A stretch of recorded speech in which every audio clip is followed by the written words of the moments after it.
So the way that most people have gained their wealth, if it wasn't from doing something scammy or stealing or using someone else to work for them and then taking that money and building wealth and passing it down to other generations, is to simply look in the past and see the patterns of what has happened.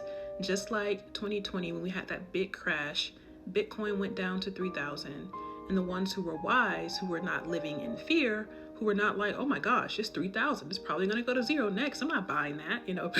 There's a meme that's on Twitter and on the internet where people are like, oh my gosh, Bitcoin's 30,000, I'm not buying that.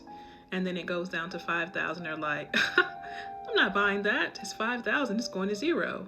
But then when it goes up to 100,000, they're like, oh my gosh, I should have bought, I'm so depressed, let me go FOMO and buy now because it's 100K. But when it was 30K, when it was 5K, you didn't want to touch it.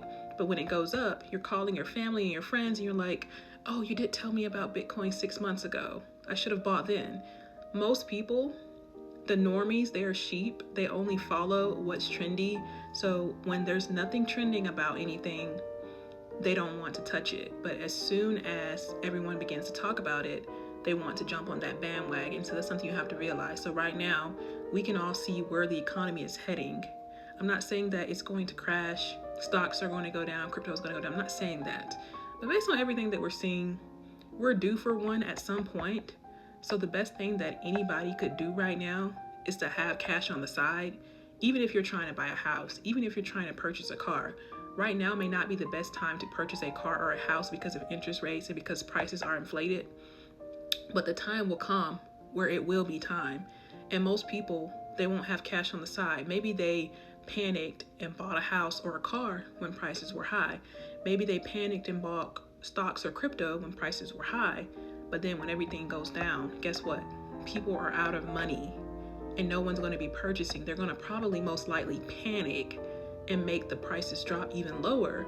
So you who is sitting on the side with cash, you'll be ready to buy. And that's when you see 20%, 50% increases in your money. So that is the best way to grow a small amount of money into a significant amount when other people are panicking and they're pulling their money out of their 401ks because we have a 20% drop. These drops do not last forever. The one in 2020 did not last that long. We had the biggest rally that we probably ever seen. So there's a possibility it could happen again. I'm not saying that it is this year, but it could at any time. So preparation is key.